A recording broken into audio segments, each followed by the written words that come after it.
आज हम जिसके बारे में बात करने आए हैं वो है हमारी संस्कृति, वो है हमारा कल्चर, वो है हमारी वेशभूषा, वो है हमारा वातावरण।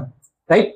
तो आप ये बताइए, अगर हम स्कूल में आते हैं और यहाँ चार, ये आपको दिख रहा है स्टैचू, कलेक्टर किसी को बनना है, डॉक्टर बनना है, वकील बनना है, जो भी बनना है, तो इसी जीवन में इसी समय में अगर हम लोग ने संकल्प लिया तो हम लोग बन जाएंगे। राइट। कुछ बनने की शिक्षा तो हमें मिल रही है, साथ ही साथ हमें अपने मानवीय जीवन मूल्यों को कैसे बढ़ाया जाए, हम अच्छे व्यक्ति कैसे बने, हम व्यक्ति निर्माण कैसे करें, हम परिवार निर्माण कैसे करें, हम समाज निर्माण कैसे करें, देश निर्माण कैसे करें, इसके लिए हमारी संस्कृति का परिचय कराना, हमारी भारतीय कल्चर का परिचय कराना, उसका ज्ञान कराना, यही हमारा उद्देश्य है। मानवीय मूल्यों का विकास कैसे करना, हम घर में माता पिता की आज्ञा का पालन करें, छोटों के प्रति हम प्रेम स्नेह भाव रखें, बड़ों के प्रति सम्मान का भाव रखें, घर परिवार में कैसे रहना है, कैसे उठना बैठना खाना पीना, कैसा हमारा स्वभाव चिंतन चरित्र व्यवहार हो, इस उद्देश्य के लिए परीक्षा हो रही है।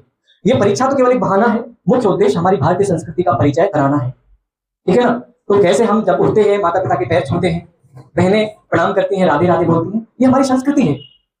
तो कभी कभी क्या होता है, हम भटक जाते हैं, जैसे पानी की प्रकृति होती है भटक जाने की, हमारी प्रकृति भी है होती है भटक जाने की। तो हमें भारतीय संस्कृति को फॉलो करते हुए, कल्चर को फॉलो करते हुए कैसे अपने आप को समाज में एस्टैब्लिश करना है, कैसे अच्छे व्यक्ति बनना है, कैसे श्रेष्ठ व्यक्ति बनना है, ये हमारा उद्देश्य है। तो एक परीक्षा का आयोजन हम लोग विगत 40 वर्षों से करते आए हैं, जिसका नाम है भारतीय संस्कृति ज्ञान परीक्षा। आज हम उसके बारे में बताने आए हैं। तो इसका मुख्य उद्देश्य है हमारे मानवीय मूल्यों का विकास करना, कुल मिलाकर के अपने आप को एक अच्छा व्यक्ति बनाना, अपने आप को एक अच्छा श्रेष्ठ व्यक्तित्व के रूप में गढ़ना। हम डॉक्टर, इंजीनियर, कलेक्टर या जो कुछ तो बनेंगे, लेकिन जब तक हम एक अच्छा इंसान नहीं बनेंगे तब तक हमारी अच्छे व्यक्तित्व की परिभाषा को पूरा नहीं किया जा सकता।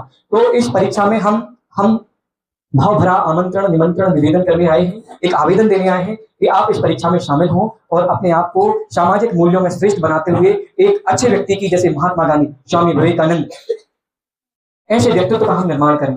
झांसी की रानी लक्ष्मीबाई, हम सब में वही तेज ओज, सब बात कर रहे थे ना, आपके अंदर तेज ऊर्जा भरी पड़ी है, बस जरूरत है अपने आप को पहचानने की। हम सब में हनुमान जी व्याप्त हैं, लेकिन हम भूले हुए हैं। जैसे हनुमान जी भूल जाते थे ना अपनी शक्तियों को, जब उनको याद दिलाया जाता था कि आप में हनुमान जी जैसा तेज ओज भरा हुआ है। हम सब भी हनुमान जी से कम नहीं है, हम सब में भी वही इच्छा शक्ति, वही जोश, वही जुनून, वही हिम्मत, वही लगन भरी पड़ी है।